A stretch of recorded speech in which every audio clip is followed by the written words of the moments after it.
Yay! Call the meeting to order. My name is Rhonda Whitaker. I'm president of Golden Speakers Toastmasters Club of Fairfield. If you would like to come sometime, viewers at home, you can meet us here at First United Methodist Church on the corner of B Street and Briggs at 7:30 p.m. Fellow Toastmasters, honored guests, and viewers at home. The mission of the Toastmasters Club is to provide a mutually supportive and positive learning environment for each and every member to develop oral communication and leadership skills, which in turn foster self-confidence and personal power. Yo! Good work, good work. Tonight I'm doing an award ceremony for the DCP heroes, people who agreed last fall to achieve an award on behalf of our Club Success Program, the DCP, Distinguished Club Program. These were people who committed to a certain time frame to finish their award. And we have several of those people here tonight. We also have two heroes from this fall who are doing speeches tonight who will complete their manuals tonight. So we are going to have a short awards presentation. We're going to have a bit of fanfare with this. We're going to start by striking up the band. Yay!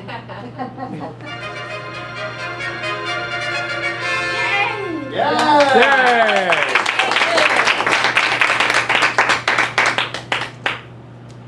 Now, I would like to call our heroes up to the front to join me. We have Seth Braun, who is not here. He completed a Advanced Communicator Silver Award. So we thank Seth. We had Louis Denbaum, who is also missing in action tonight. He also completed a Competent Communicator Award, so let's give him a hand. And we have Upendra Sharma, who is not here tonight, but he also completed a Competent Communicator Award, so let's give him a hand. These awards were completed before the end of 2012, by December 31st, 2012, in a 6-month period. Diane Denbaum, would you please come up and join me at the front? Yo! Oh, Diane completed 4 of the 8 awards. Ha! She did 50% of the awards work. Did I? Yes? You did. 4 awards.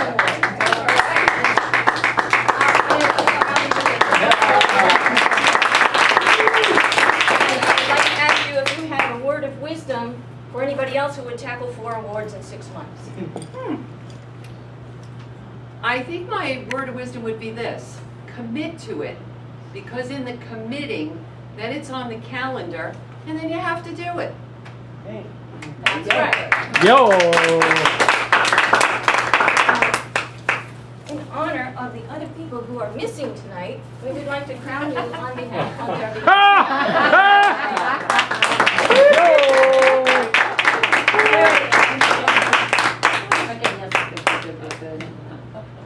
Yes. Okay. Yay! Now, if someone could replace our cameraman, Mr. Tom Trainer, also completed an award.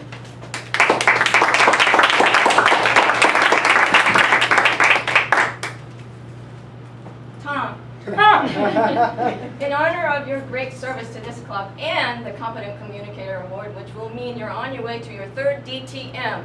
That's 3 times around the DTM track.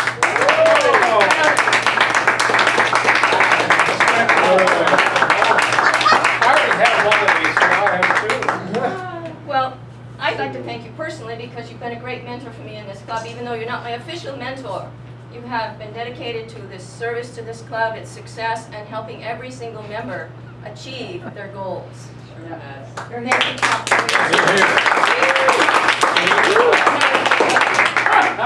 Do you have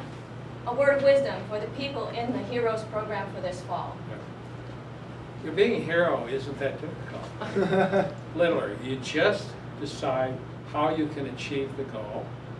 You sit down and work with Dan, get yourself scheduled, and you just do it.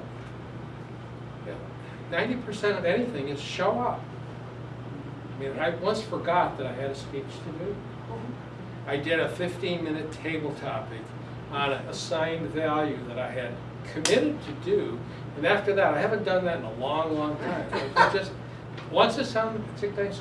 And the other thing is, what's fun is you see yourself, bang, you're just knocking off, you're knocking off.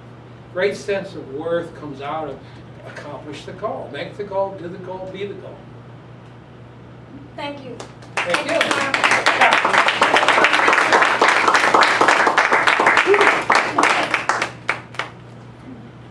Now I'd like to call Stephanie Chambers and Ron Care to the front, please.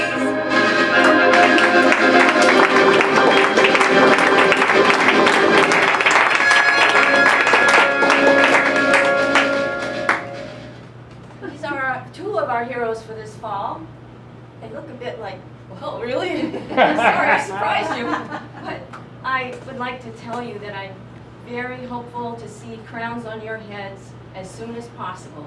Thank you for participating in our Distinguished Cup program. And do you, Stephanie, have a word of wisdom for anyone completing their awards this fall? Just do the speeches. Yay! And Ron, do you have some word of wisdom, a pearl of wisdom for us? This is such a great club. It makes it so easy for you to get up here. You really enjoy being up here, so come on up. It'll be easy to accomplish your goals.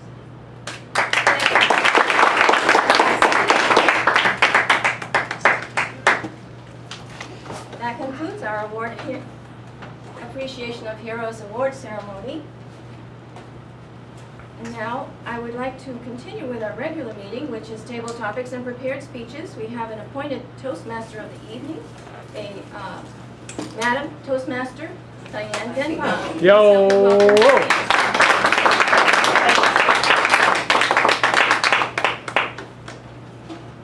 I'd like to start by just saying, let's just stand and give context. Take this gratitude and happiness. Off to a great season. Thank you. Terrific. I'm the Toastmaster. My role tonight is just to make sure we run on time. I'm your hostess. Welcome back to those of you like Ron visiting. Mom is here. Those visitors at home, you can bring your mom to Toastmasters. Yay!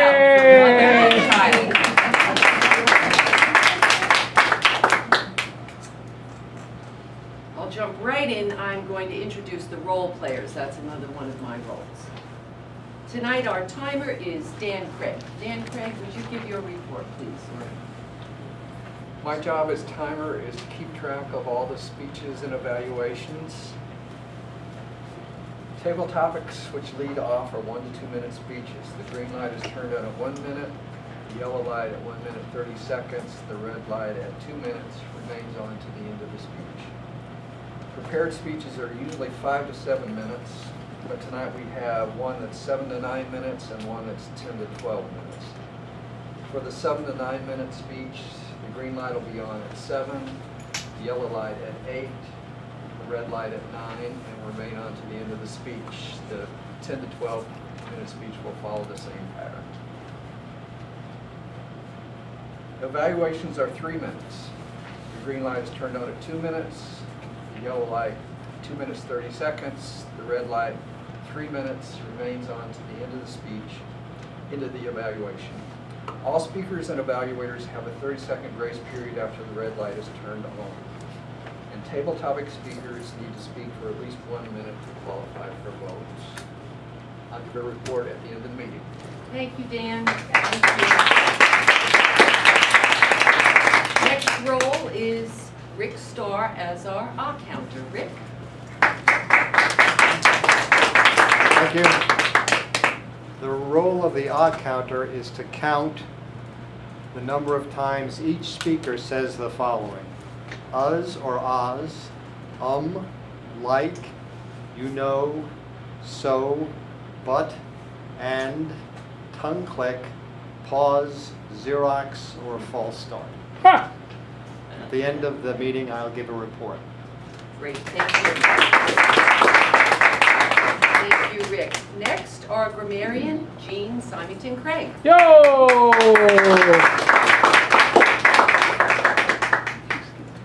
Good evening, I'm the grammarian for the night. I will be going over the word of the evening. Every time you use it, I'll jot that down, and we will get a report at the end. I'll also be listening for creative uses of the English language, and then usages that maybe should be corrected a little bit. The word tonight, this is one of my favorite words, just because it feels so good in your mouth. Ha! Ha! Ha! Obfuscate.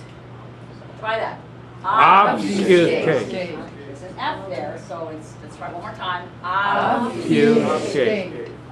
Obfuscate. Okay. It's to make something so confused as to be difficult to understand. Well, of course, as Toastmasters, we're always going the opposite way. We're clarifying, we're simplifying, and making things very clear. So use in a sentence is, it is important not to obfuscate when giving instructions. And I'll give a report at the end of the meeting. Yo! Thank you, Jean Symington Craig.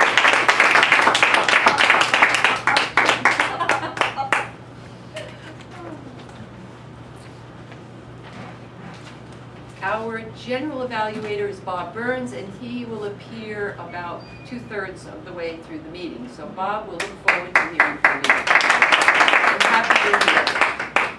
Our greeter tonight was Vera Elizabeth, and she will also be telling a joke at the end. So thank you, Vera. And if you notice the change as you came in, you take the ballot and the evaluation forms. New way of doing things. It's great, very organized. Thank you. Ha! Ha! I'd now like to introduce our table topic master, Scott Terry. Scott. Yo!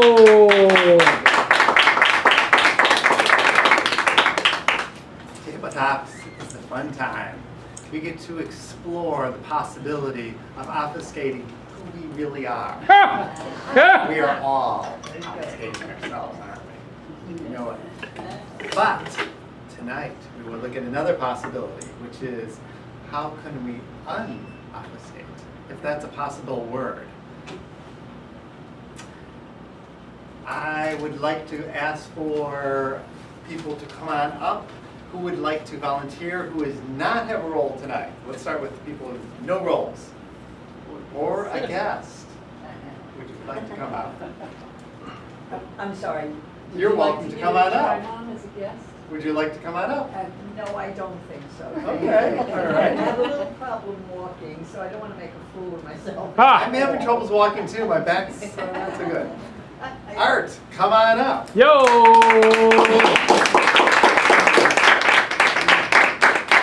I have no role. I will be the only person in the room without you. Your role is to unobfuscate yourself. There you go. How's that? So, the tabletop tonight is on the theme, which is film, which is the theme of the night. Every great film should seem new every time you see it. Roger Ebert. I'm going to ask you 8 questions, which there's a for you, by the way. Ha! One of eight. You could choose one of 8, which is based on the concept of film and a little bit of my universe physics. 6 it is. Do you ever feel like your life is a movie, or could be? What would you want to see that would help us or bring us to something more than we are today by seeing it now? What would we see if you let us? Ha! Do you ever feel like your life is a movie, or could be?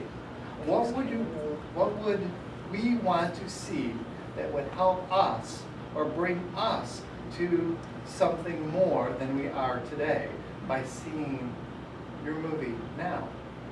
What would we see if you let us? Good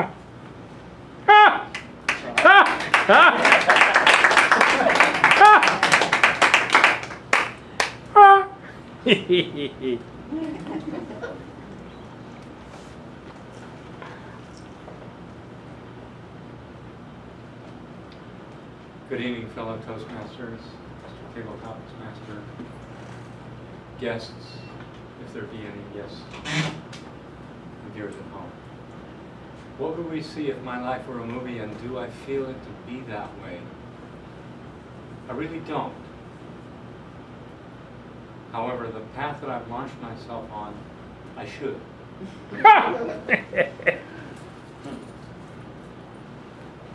I have recently read about challenges that people have gone through and come out the other side and been transformed into something magnificent.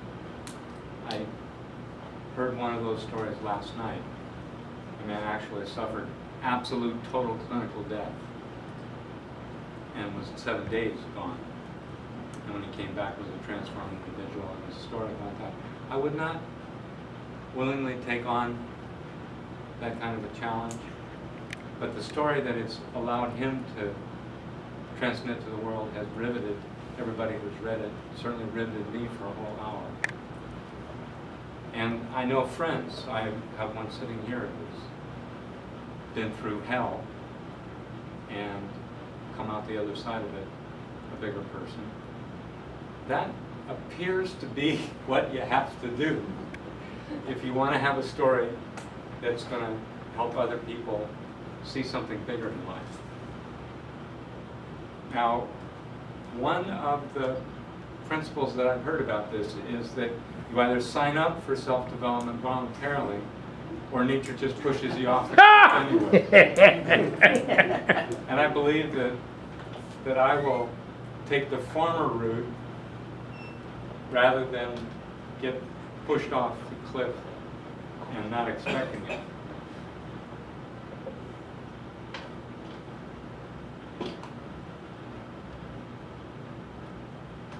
What would I have people see if I could choose a story? I would have them see greatness in themselves and in all ordinary people around them, of which I consider myself one. Joe!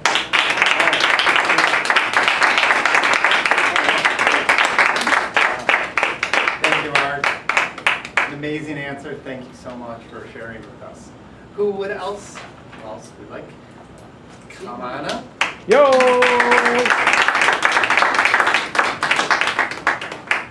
Cindy. Film World, 1 through 8, not 6. Not 6. Not 6. Not 6. 6 would be the one not to do. 6 is certainly obfuscated from view at this moment. Hey, number 8. Of course it is. Take us on an IMAX adventure that will transform our lives. Where are we going? What can we see? All right. Dun, dun, dun, dun, dun, dun, dun, dun, dun, dun, dun, dun, dun. You know where I'm going? Indiana Jones! My adventure isn't exactly about archaeology, but one of self-discovery in the wilderness. And what happened was, can you imagine the roar of a waterfall? And you're paddling down the stream, and you look up in the trees, and there's all these orange streamers, and you look at your map and say, ooh, there's a bad waterfall coming up. We better get off the river right now. So the orange streamers mark where you have to get off. So we portage. And because there's only 8 of us, 3 canoes, 2, 4, 6, 8, no, 4 canoes. We have all our gear and food and clothes and everything for 2 weeks. And we're up in the Canadian lands, wilderness, and we're going down the Canadian Shield towards Hudson Bay. and the mosquitoes are bad, and the black flies are bad, and we have to put our food in sacks and hang them from trees at night so the bears don't eat our supplies. No food allowed in the tents. But this waterfall, as we're walking and carrying everything on our backs on the portage around stones and tree roots, it's getting louder and louder. And pretty soon we have to holler at one another in order to be able to hear the other person talk. And there it is. We go to a clearing in the woods, and there's this huge, towering waterfall. And it's pouring through a gap that's only this wide. And we sit on the rocks in the sun and just let the vibration of that raw power permeate ourselves. What a way to relax. Mr. Tabletop is next. Yo! What an awesome adventure. How cool is that? Seriously. Next. Come on, we're in the movie land. She doesn't have a roll. Now we're starting to, oh, there you go. Come on up. Yes.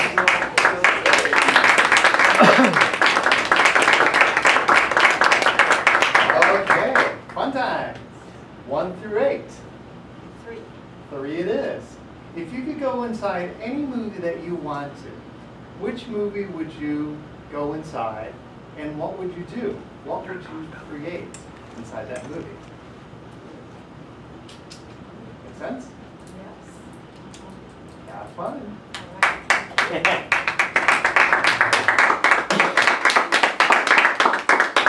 If I would go inside the movie, I think I would go through the movie Eat, Pray, Love, because I've experienced in my life something similar.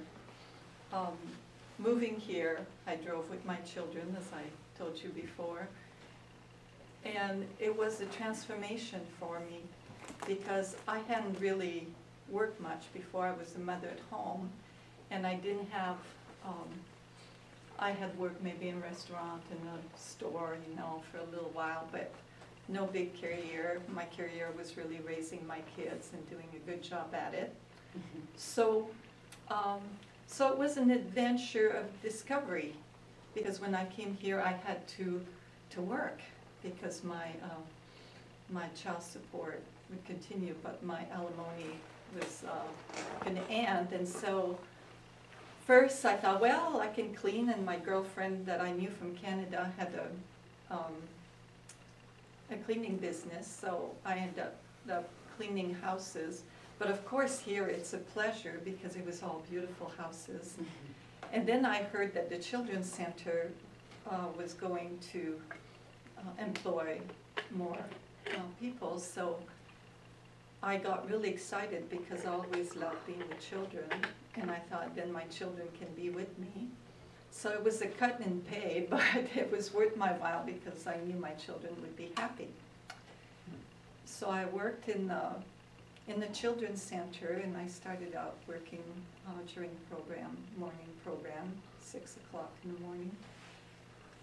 I worked preschool, and then I worked at daycare in the afternoon.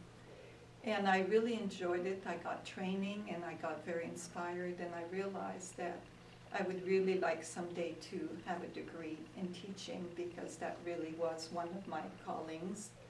So, like in the movie, Eat, Pray, Love, where she goes through transformation of changes. I wasn't happy in my marriage. It wasn't a good marriage. I ended up divorcing, coming here, trying new things. As I worked through the Children's Center, I ended up doing summer camp. In the summer, I ended up having to learn to drive a bus, which was quite a new thing for me. So I did, and it was one adventure after another. And then I met people from many different countries, and I got to enjoy the kids. So that was my adventure. Yo!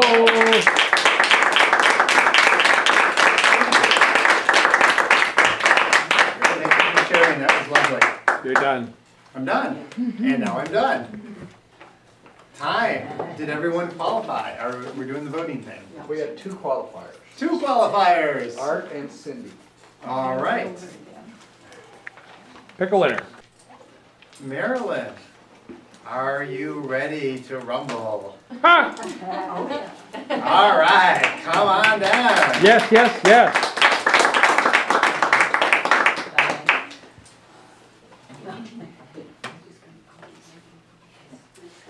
Fellow Toastmasters and guests, tonight's table topics were a lot of fun. Thanks to Terry, Scott. We started with Art, who came up, shook hands, welcomed the audience, shook hands at the end.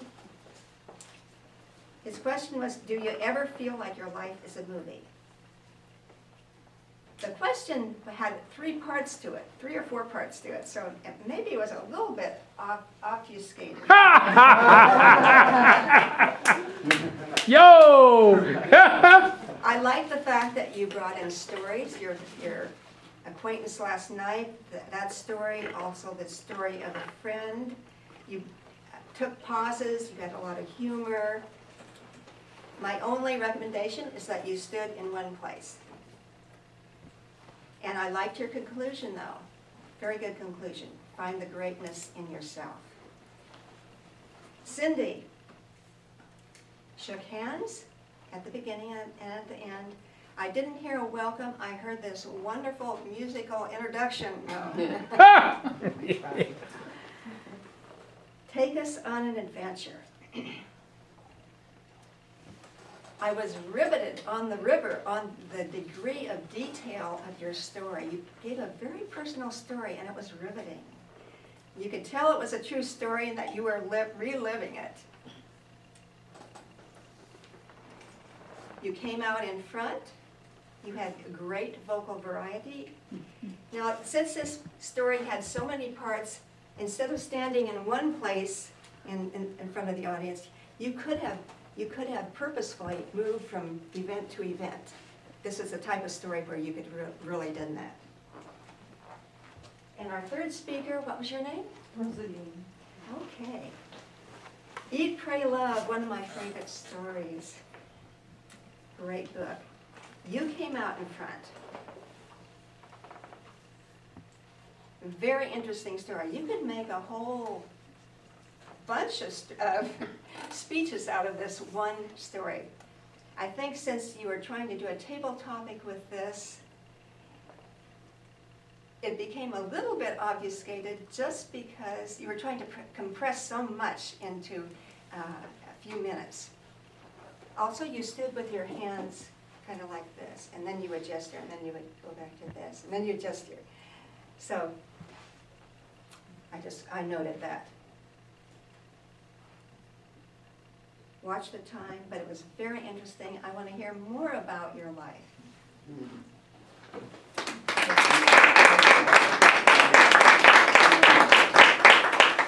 Great evaluation. And now let's get back to Diane.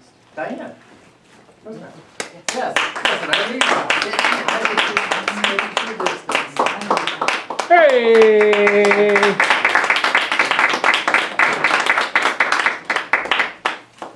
We had the appetizer to our table topics, and now we'll move into the main meal, the prepared speeches. I'd like to welcome Satish Sapati to introduce Stephanie Chambers. Satish? Yo! Thank you, Madam Tabletop Toastmaster, fellow Toastmasters, guests, and viewers at home. It's my job now to introduce our first prepared speech by Stephanie Chambers. Before going to the objectives of her project today, let me first read her introduction.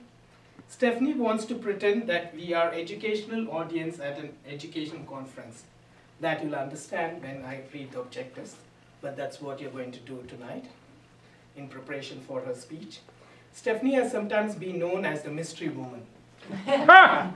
Hopefully, this introduction will take away some of that mystery. She has spent the last 18 years writing and selling store mystery party games.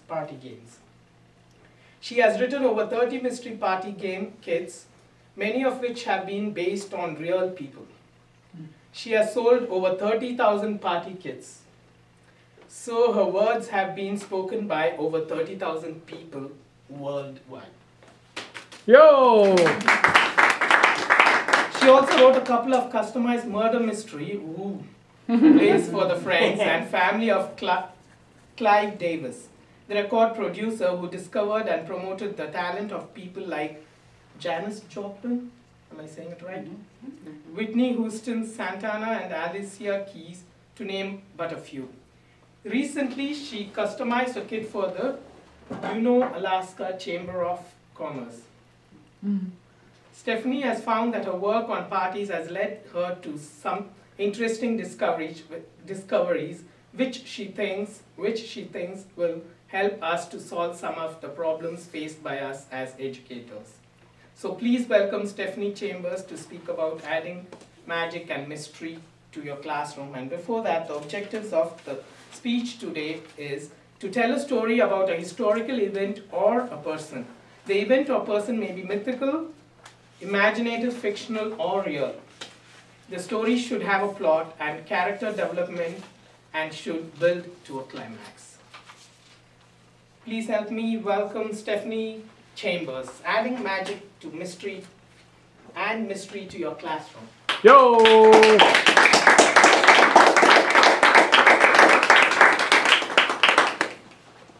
Thank you, Satish, for that wonderful introduction.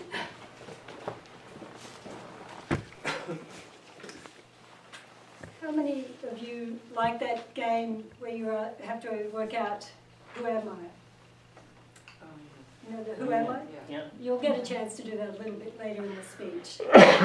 How many of you are teachers or have been teachers? Oh, interesting. Almost everybody.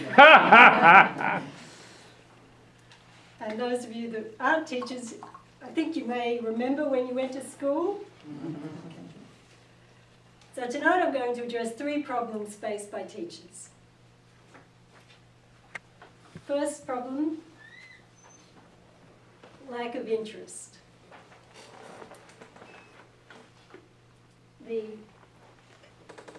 Let me get back to my texting, tweeting, Facebooking life. Or there could be that I had Cocoa Pops for breakfast and I want to pop out of my seat and get out of here. I can see how hard it is to keep their interest because of those sort of factors. The second problem is the feeling that they don't feel that social studies and history and things like that are relevant to them. How many of you have heard these sort of responses? I don't like history. I live in the now. What have a bunch of facts and dates got to do with me? I don't even ever want to subscribe to the History Channel. I'd rather hang out with zombies and vampires. The third problem, shyness. Just pretend I'm not here. The invisibility cloak and the invisible man are what I relate to. And asking me for more than a one-word answer is just not fair, because I'm shy. So these 3 problems are what I'm going to address today. And what I want to show you is that by turning your classroom into a theatre and using plays as a way to educate, you'll be able to overcome these problems. So to start off, I want to start with an example of a sort of a play that you could enact in your classroom. And at the end of this, I will be asking, who am I talking about? So pay attention. I, Francisca de Bobadilla, with the authority of the Court of Spain, am here to imprison someone that you hold dear. Now why, you might ask? What has he done to deserve this? Well, he was a tyrant, and he was incompetent. I've written a 48-page report, and I've interviewed 23 people who I have their testimonials. He and his brothers, over the 7-year period where he was ruling the colony, he used torture and other means in order to rule. Now, I won't go into these sort of stories because some of them are too horrid to talk about here. But I would like you to hear from some of the people that he affected. So firstly, Jose, the Spanish colonist, what do you have to say?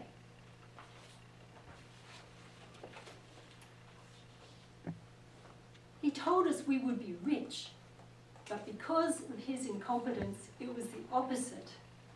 He would flaunt his wealth while we were starving. He had no mercy. He would send his henchmen in to get their taxes, even when we had no food to feed our starving families.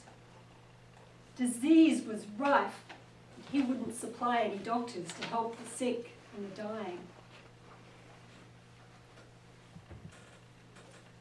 And what did the native people say about his rule? Of course, via a translator.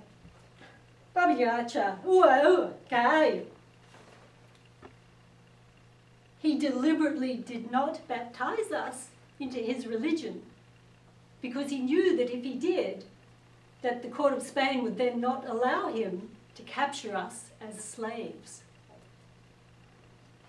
He even auctioned Spanish people into slavery. That's what he did to a young boy caught stealing.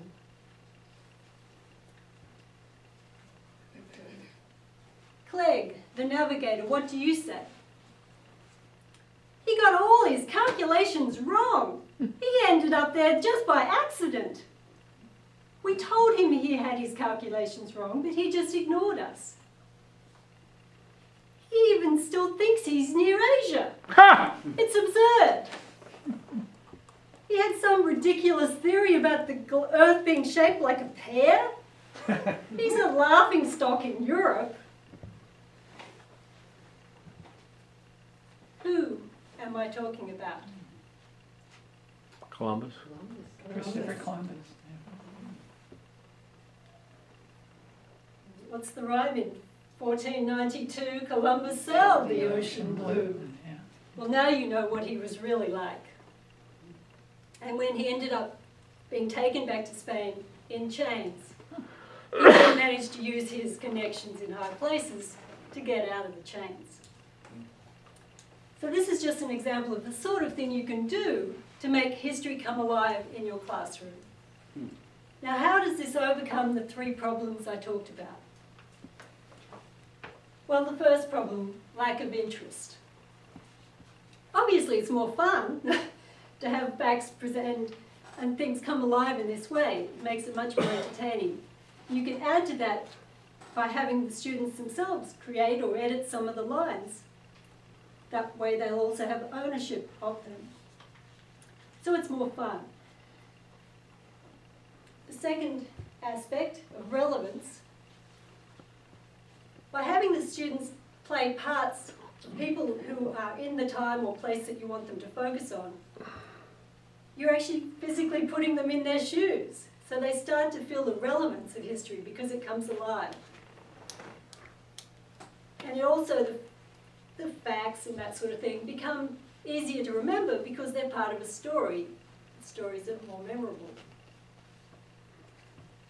And the third aspect, shyness. It can be very liberating to take on a role of another person. Because for once you're not being judged, your character is being judged. And especially that can be even more so if you're wearing a mask or a costume or something that makes you not feel like your normal self. So it can be a way to get shy kids interacting more in a classroom. Now this method can be used not just to teach drama, not just to teach English, but it can also be used to teach history, social science, all sorts of subjects. It can be a way to lead into discussions about heavier, more intense subjects as well.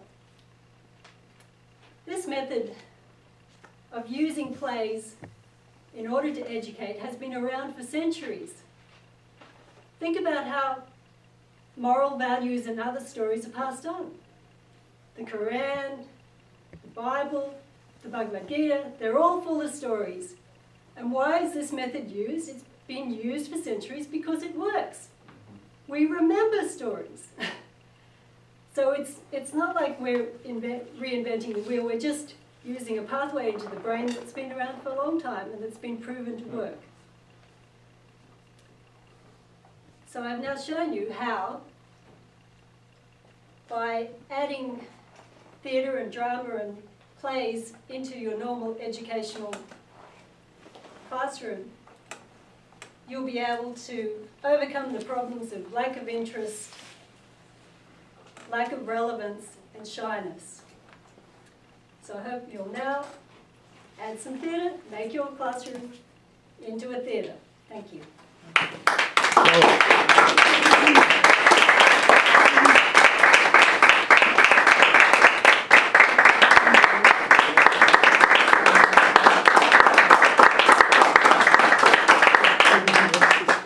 Thank you very, very much.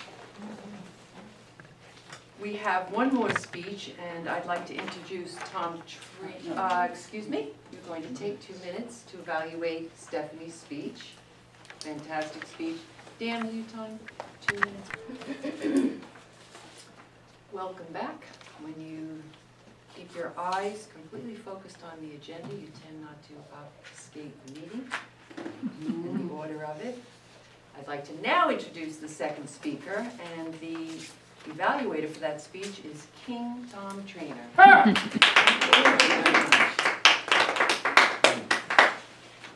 Madam Toastmaster, fellow Toastmasters, honored distinguished guests, viewers at home. Tonight, Ron Kerr is doing project number 8 in a Competent Communicator Manual, which will be the completion of his second Competent Communicator. I'm going to read his objectives, then I'll read his introduction.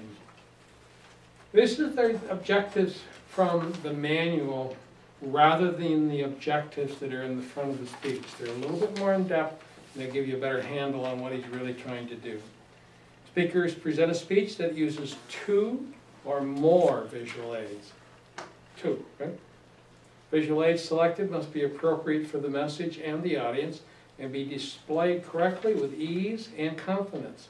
Speakers also incorporate what he has learned in his previous projects about purpose, organization, word usage, body language, vocal variety. Also to use appropriate suggestions that he's received in his prior evaluations. Ron Kerr is a prior Marine Corps sergeant and a Vietnam vet. He's a long-term member of Golden Speakers. Long-term means anything more than 2 years. No, I'm kidding. Actually, it's been more like 5 or 6. Tonight, he will complete his second CC manual. Ron is currently a certified teacher of Transcendental Meditation, working full-time in Bethesda, Maryland, TM Center with a focus on veteran outreach. His talk is entitled PTSD and TM. Ron is going to tell you all about that. Please welcome Ron Kerr.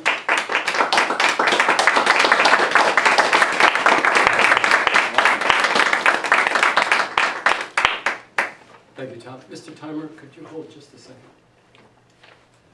Does anybody have just flip into the slides real quick? Good old PowerPoint, I've been a little rusty on this. If not, we're just, ladies and gentlemen, fellow Toastmasters, and viewers at home, and Mom, nice to see you. You too, dear. Thank you. Oh, great. Well, thank you for the introduction, Tom, and there's a few other things we've managed to accomplish, and it's been over 7 years, by the way. Ha! And I got 6 months from the old days, too. It's been an interesting year. But besides that, I am actually now ended up where I thought I would end up. But I just didn't know how I'd get there. This Vietnam veteran thing, something happened. Something happens to people when they go to situations that are over and above the usual range of human experience. And we need to be clear about that, that it's a huge range of things that can traumatize a person. But war is a good one. It's pretty reliable, pretty consistent. It's all about blowing things up and killing people, and that can pretty much do the trick for most people. Not everyone. The VA says maybe 35% maybe have PTSD. The disabled American veterans say it's 100%. It's just that some people manage to hold it in the container a little bit better, and then pops out at some point later on. Or we see it in too much drinking or one car accident or something like that. Anyway, this is an emotional issue for me. I started Transcendental Meditation about 6 weeks after I got out of the Marine Corps. And I have to say simply, it saved my life. And you don't overlook things like that. That kind of resonates with you. And all I knew is things were starting to, there was meaning and purpose back. But it wasn't until 1980. And I'm watching, and we all were watching Vietnam veterans going crazy and nuts and all this kind of stuff. And even to this day, you'll see the caricature of the Vietnam veteran with the plate in his head, nuts, cookie, you know, just crazy guys. And in 1980, the DSM-3 came out with post-traumatic stress disorder. It was now an acknowledged disorder. And it made sense because all of a sudden it's a big missing piece of the puzzle put into place. But the interesting thing, there are 17 symptoms that are listed in post-traumatic stress disorder, but when you look at the growing research at that point, which has now become enormously extensive, is that people starting TM seem to get better, and all the fields that people have been traumatized seem to be worse. And so I wrote my master's thesis in 1980, TM as a proposed modality of treatment for Vietnam veterans suffering from PTSD. It was, how should we say, ahead of time. And I had big plans for it, but it didn't really go anywhere. I went places and got doors slammed in my face. I had fellow veterans threaten my life. Stuff like this, which are symptoms of PTSD, by the way. And I kind of realized, we'll let this stew for a while. Fortunately, in the recent few years, it has become top-notch stuff. Let's see if this puppy is going to work for us tonight.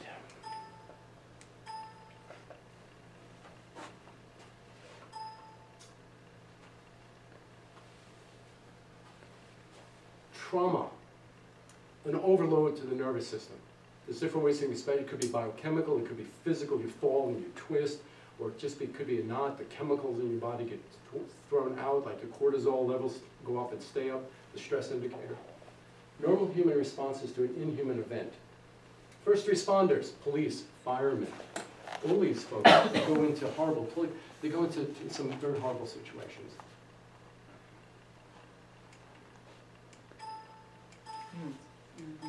All right, got a great little thing there. An event that could cause stress to almost anyone. So trauma, and then stress. Overloading stress. We're all exposed to stress all day long. There's bad stress, distress, and then there's eustress, good stress. It's part of life. It's how we live our life. The body, the chemistry, we go with that. However, if it gets too far to the dark side, then we start to develop a disorder. And that disorder can very much, the DSM-3, another story here. The DSM-3 persistently, these are the three characteristics, persistently re-experienced. Now the classic in the movies is the flashbacks. Guy's mind is business, all of a sudden he hears something and the next thing he's back in the jungles or something horrible's going on in his head, in her head these days. We're so proud that we have women in combat. I don't see, well, okay, it's good that we have equality, but anyway, I'll stay out of that. Persistence avoidance. You do not want to go near anything that will remind you of the situation. So if it was hot and steamy when it happened, it gets hot and steamy, you flip. You can't be in that because it just brings that all back to you. You relive it. An increased arousal. And now, here's the thing about the startle response. What keeps us alive, and our number one priority of our physiology is to keep us alive, protect us. And how the way the good Lord put that in is a startle response. So if we're talking, all of a sudden you hear a noise, you can't help it, you gotta look. And the first thing you're gonna do is evaluate the threat. How serious is it? Oh, it's nothing. Oh, it's something. well, wait a minute, what is that? Wow, what the heck is that? And then we will respond accordingly. And we will do that without thinking. We will do it involuntarily, and that's what saves our butt day after day.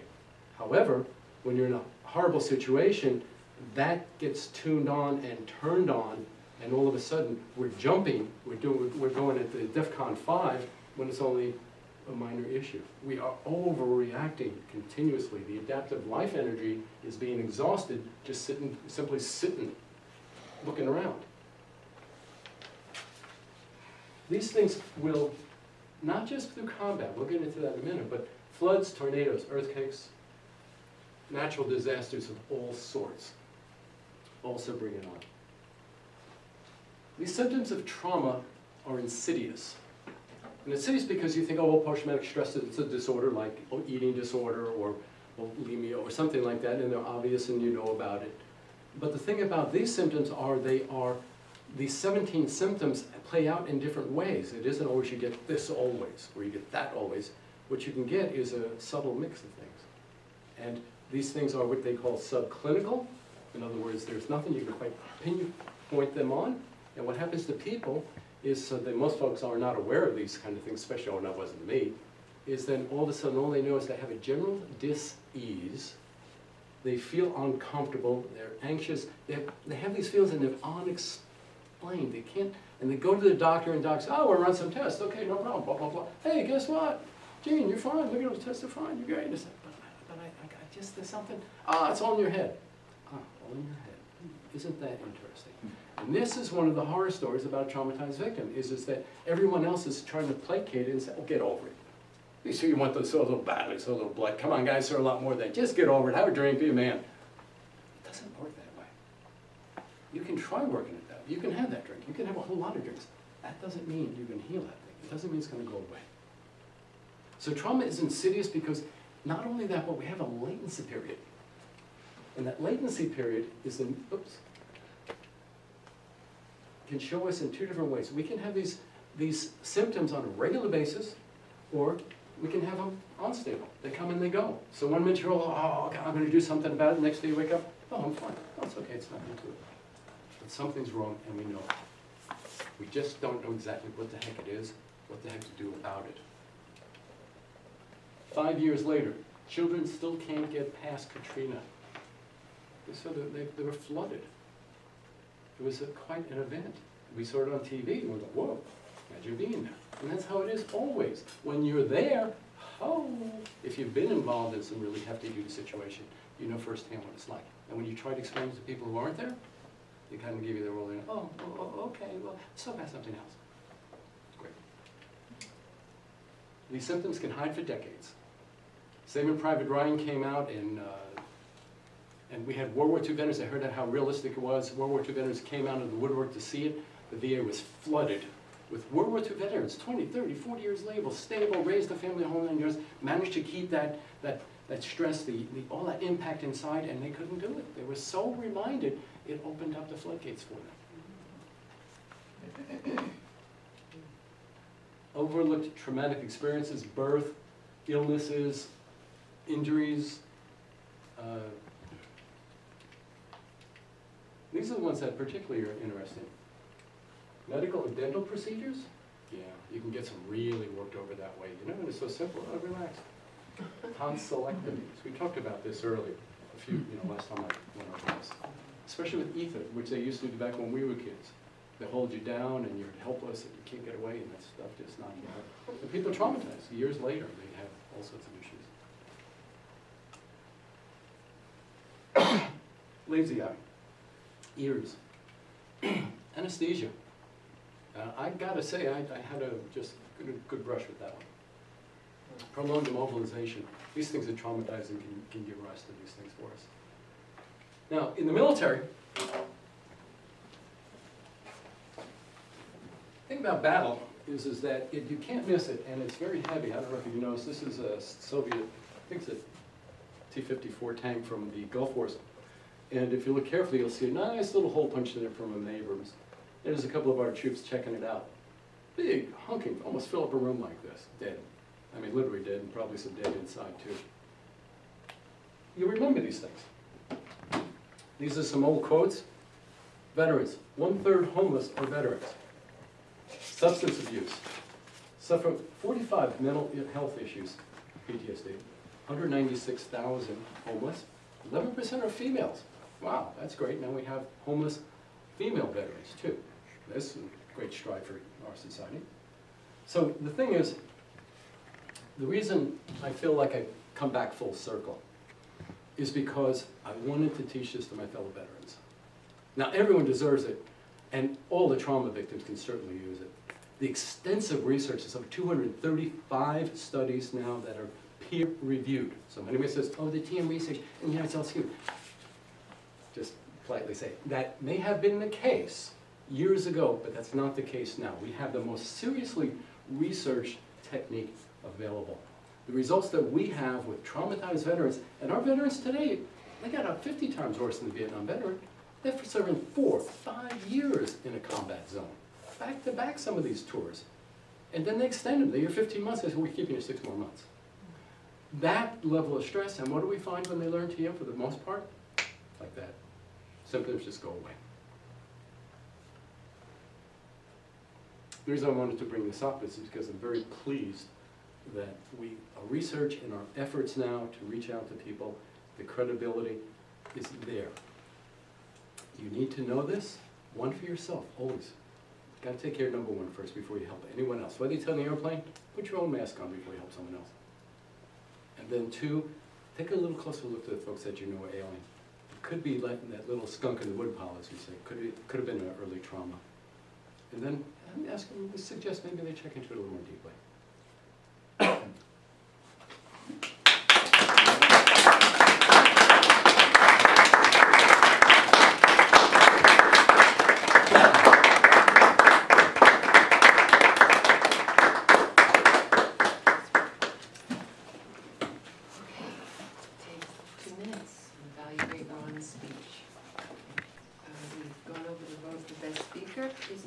Pleasure to introduce Bob Burns, who's going to take care of the evaluation section. Wonderful Bob Burns.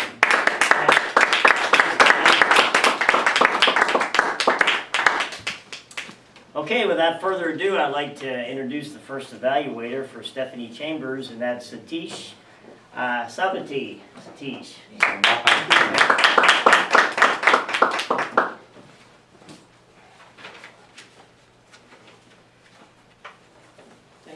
General Evaluator, and Stephanie. Now I'm going to evaluate a speech, adding magic and mystery to your classroom.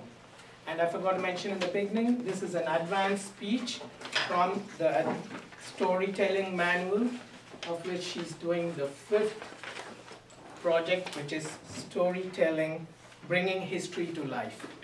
Did she bring Columbus live here? Yay! Yes, you did. So, the very first objective you have achieved, and as approved by the audience here. Good job on that. I'll follow the manual as always done by everyone in the club. Was the plot of the story clear?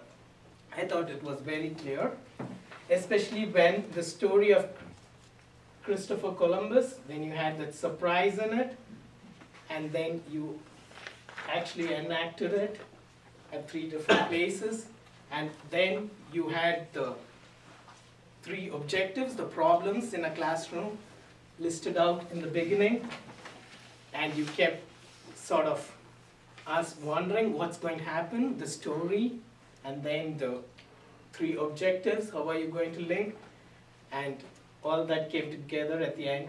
But in the beginning, you told how one can make a classroom interesting.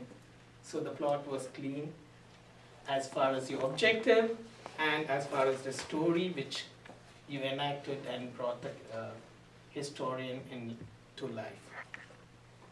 To what degree did the speaker succeed in building the story to a climax? Again, this I thought you were very successful, because when you first told the story, people were trying to And you also put the question, you have to figure out who the person is. So that kept us waiting for what's going to happen.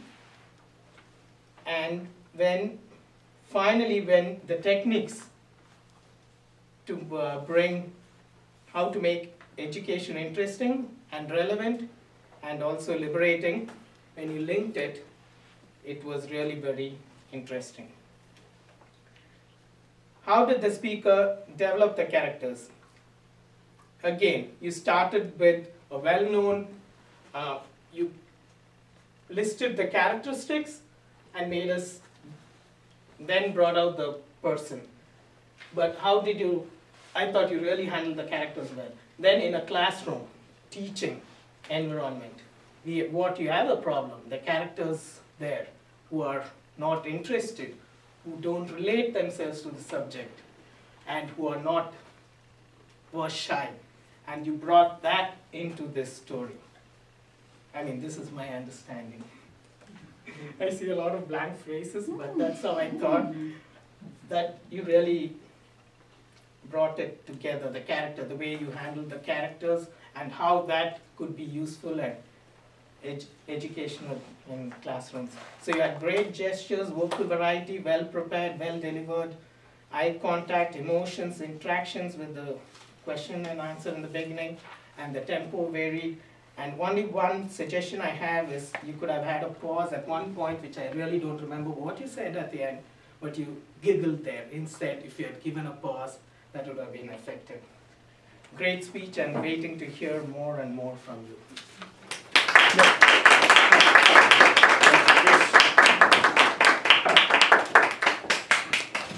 Well, now I'd like to introduce Tom Trainer to evaluate Ron Kerr's speech.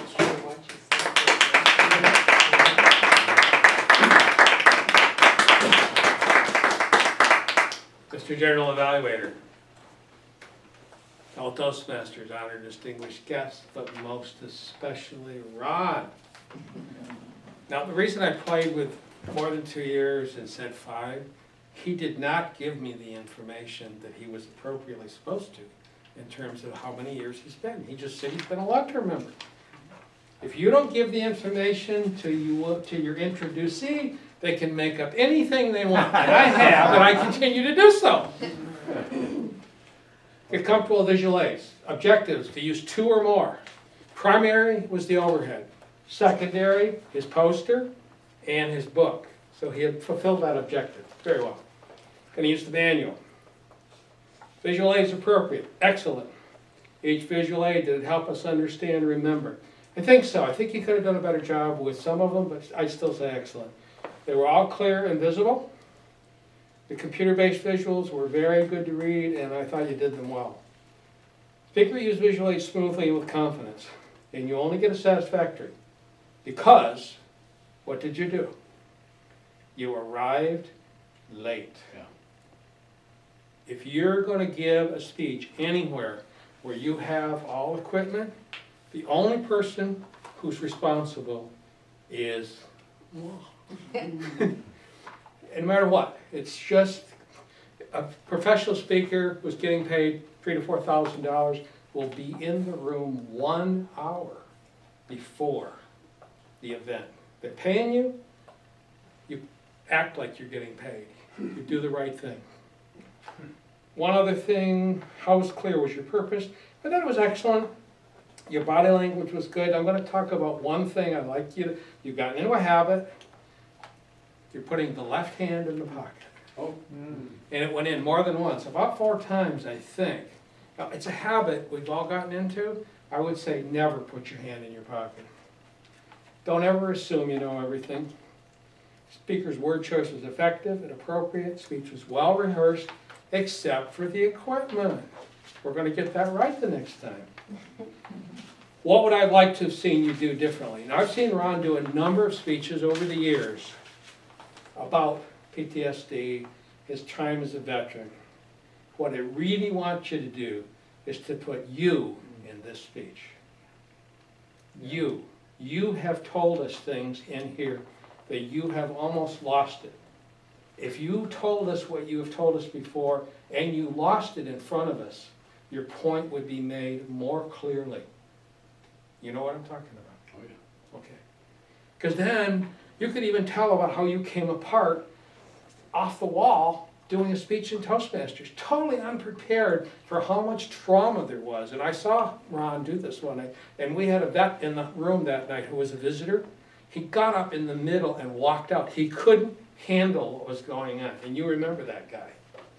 What did I like? Comfort with your topic, comfort with your own stress. You use the stage well. Mr. General Auditor.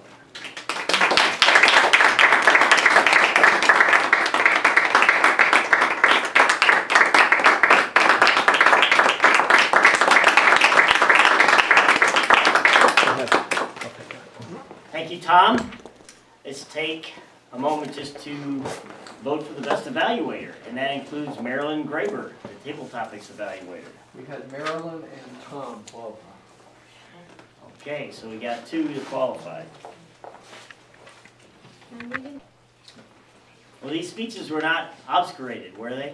Nah! Because I think they were great. They provided great information. They were easy to understand, and we had some great evaluations.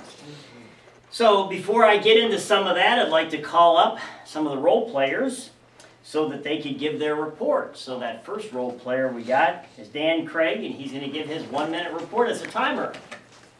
Right in. Yo! Yeah. Table topics, we had Art 223, Cindy 217, Rosaline 243. Speeches, Stephanie 9 minutes 27 seconds, Ron 12 minutes 36 seconds. Table topics evaluator Marilyn 256. Speech evaluator Satish was 3 minutes 50 seconds, and Tom was 3:22. Okay, thank you, Dan.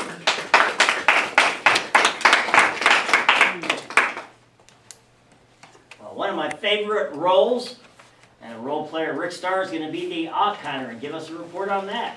Rick.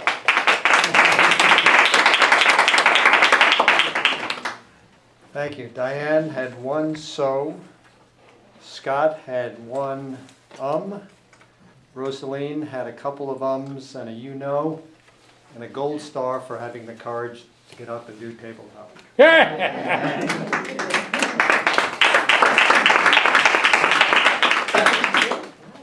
Thank you, Rick. Now a report from our grammarian, Gene Simonton Craig. Gene. Yo! First, the word usage for the night. Scott, I took a little license. Some of them didn't quite make it up to 4 level. 3. 3. Marilyn, twice. And correct usage, by the way. Diane, once. And Bob got an asterisk 1 because he used it correctly, but he didn't quite pronounce it correctly. So let's try it one more time. Obfuscated. Obfuscate.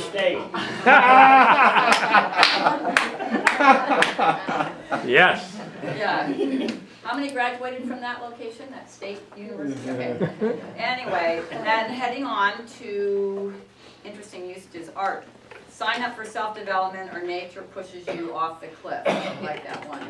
Cindy felt the vibration of that raw power permeate us. Yeah. The Heard. waterfall. She also had a non-grammarial do, whatever that was, so that was very interesting. We had some non-grammarian verbal things tonight. Stephanie, disease was rife. Rife, I love that word. Rife. She had putting the students in the shoes of the actual characters. She also had a Ooga Baba Baba Lama Sama Lama, whatever that was. I have no idea if that was correctly done. Good grammar. So, yeah, so it's fine. And then Tom, I got so engrossed with Ron's speech, and some of the speeches I just got engrossed. But Tom, if you don't give basically specifics, I can make up anything I want. So that's being forewarned. Don't give him the leash. Keep it tight, keep it close. And then he also used moi. And I just love anything French.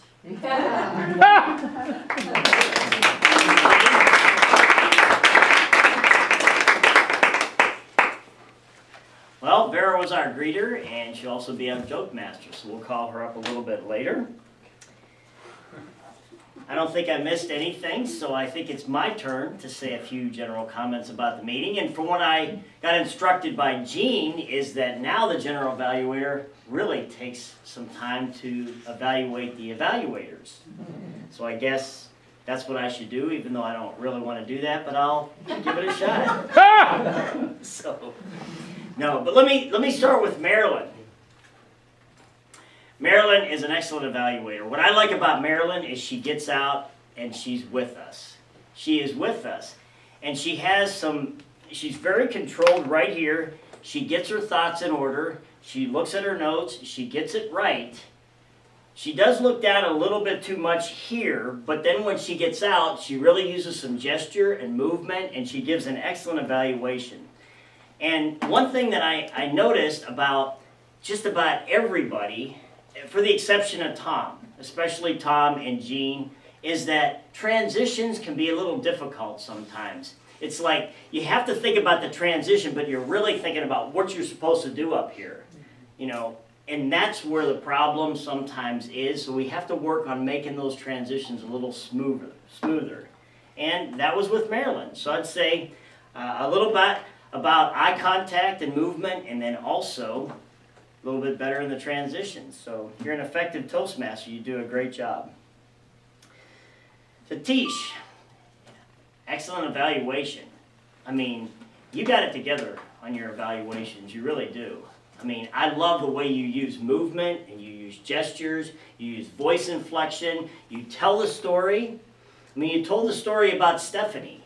You summarized Stephanie really well, but a little too much. I think maybe you could have cut down a little bit on the summary and maybe worked on the evaluation, because I think Stephanie did a great speech.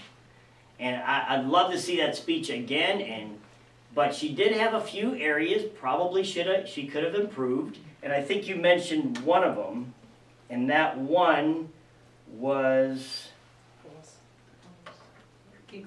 yeah, the pause. The pause, but see, that's honestly where I felt that she did very well in her speech, is because she used pauses and did not use filler words, which made the speech to me more dramatic and successful. And then Tom, I don't know what I can say about you, Tom. Other than you're just an unbelievable Toastmaster, have been for the years, and when you come up and say it, you say it. Like Ron, you did screw up in that area, and get here, get prepared, get up there, and that's the only thing you really screwed up on, because you definitely had a very, I'd say your topic was, and I'm trying to think of that word, but your topic to me was very resourceful, it gave some great information, and it had passion. And you always have passion when you talk, and I really enjoyed that. And just the last thing I'm going to mention, and this is where I am at fault a lot, is the times. We really do need to pay attention to the times. That way I want to see us voting for every speaker, every evaluator, anybody that we can, so that everybody's on time. And I'm a big advocate on time, and even though I sometimes screw up on that, and that was my last speech, but I think we should work on the times. So, that's about it for me. And so what I'm going to do is invite the Toastmaster up. Vera. Oh yeah, the Joke Master. Yeah! So, all right, Vera.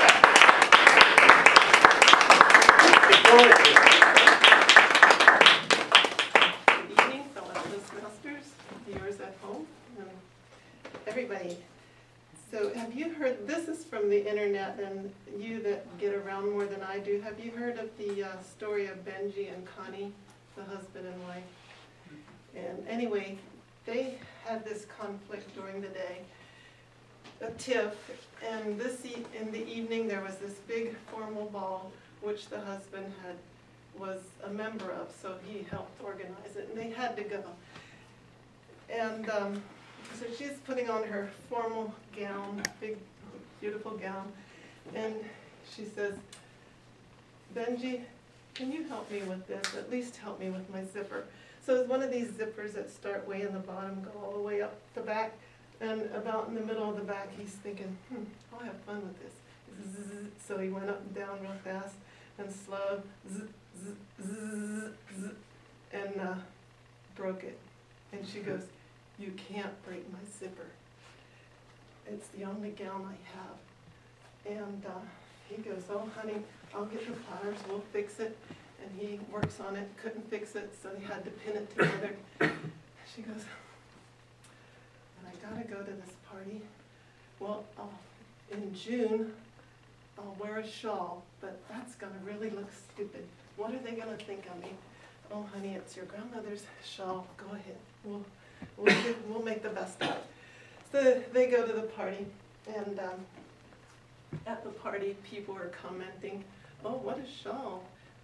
Where'd you get it?" and all this, and you know, comments were coming and going, and she's saying, "It's my grandmother's. It's handmade." And so on the way home, she goes, "That was the worst night of my life. I had to fake that I was having a good time." And he goes, the husband says, "Well, honey, you were getting all these comments. People loved it." She goes, "Yeah, they were just being good Christians." And so they come home, they go straight to bed, they sleep on each side of their bed, not a word. Get up in the morning and she has this idea, I'm going to, get ready and go out. And so she gets all dressed up, comes back, and he sees her dressed up and he goes, "Where are you going?" She says, "I got the credit card. I'm going shopping. I'm getting 2 new gowns." And he goes, "You are? Is that your way of being a good steward?" And she says, "I don't care what Benji Burkett says. I'm going to do it." And she goes out and gets these 2 gowns, comes home about 2 o'clock in the afternoon, and the car's in the driveway, and there's this body under it with, from here sticking out, somebody laying under there working on the car. And so she goes, "Good chance, good opportunity." She starts messing with his zipper. And so she goes, walks inside, and puts her stuff on the living room table, and thinks, "Good job." And she goes to the living room. "You're watching TV!" She loses it. She goes, and he goes, "Oh, honey, I'm so sorry about what happened. I'm so sorry." And she goes, "No, it's not that. You go out there and make it right for me. I just got done messing with somebody's zipper under the car." And he goes, "Oh my God." So he walks out and he says, and the guy was still laying there. He pulls him out, and he had fainted. He goes, and the husband slaps him on the cheek and helped him wake up, and he says, "Oh, thank you. I was trying to put on the last turn to the oil thing, and somebody plays with my zipper, and I bumped my head trying to look who it was." And the husband says, "Oh, it was that lady from way down the street. I've heard about her."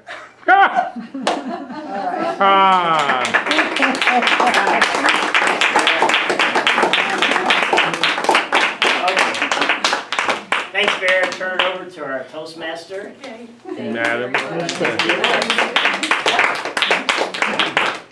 We're just going to move right along with the drum roll. Thank you, laughing and drumming. Next table topic for this evening is Cindy Traynor. Yo!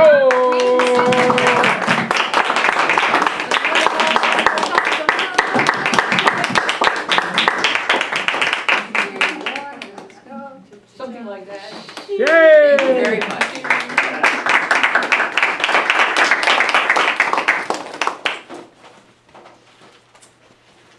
The next award, drum roll, this evaluator goes to Tom Traynor. Okay.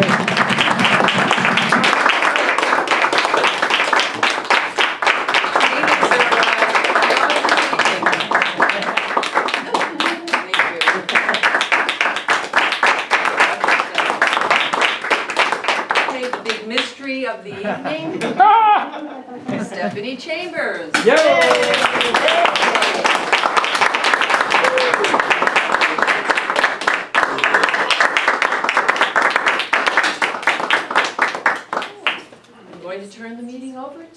our president, Rhonda Whitaker. Thank you.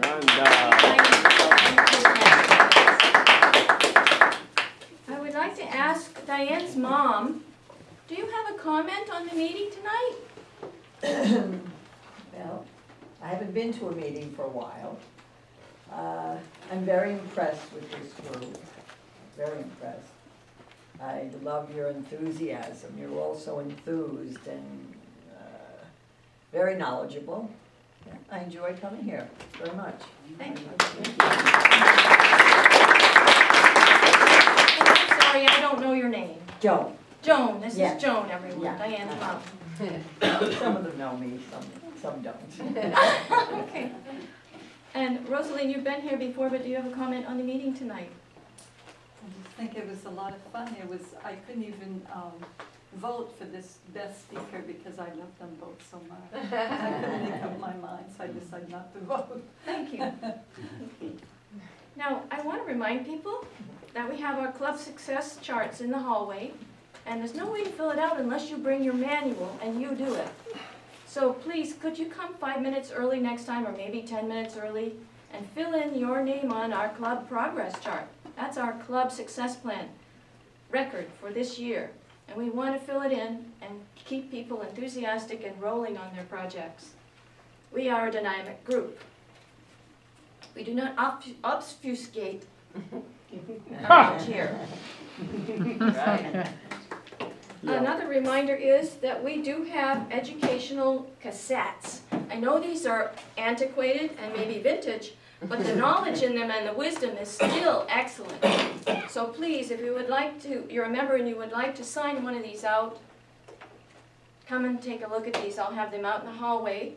And I'm going to leave the charts up for a few minutes tonight till 9:30 so that people can fill things in on the chart. Make sure it's the appropriate chart. Competent communicator, competent leader, or advanced communicator. And we would like to get in the positive habit of signing up with our VP Education, Dan Craig, who is our timer tonight, for speeches or roles for the next week. We'd like to get people more organized a week or two ahead so that we can be smoother with our agendas each week. Dan, do you have anything you'd like to add? I thought I'd mention the online survey that people have been filling in. Is there anybody in the room that needs their password again? I can send it over again. Anybody that's still intending to fill it out that hasn't made it yet? So I'll send out another round of reminders. I'll do it that way. Speeches, if anybody wants to sign up for a speech, we have slots starting September 3rd. But roles we need every week, so you know what you need to go through your manual, so please see me anytime to sign up for a role in an upcoming meeting. That's all. Thank you, Dan. Yo!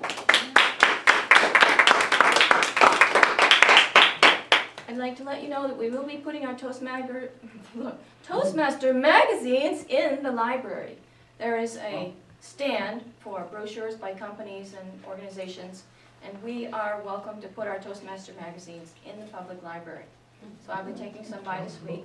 If anyone in the club knows of an office or a waiting room that they're familiar with, that someone might be open to putting a few magazines in, it's a great touchstone. It's something people can pick up and take home. They're complimentary. People can steal them if they want to. Now, If they don't like the complimentary aspect, they can just that's right. If they'd rather have a criminal life. So is there any other business tonight before we close? They didn't clean up. I know that. I'm familiar with that one. Yeah. Please stay and help put the room back in order. Thank you for coming tonight. Meeting adjourned. Yo!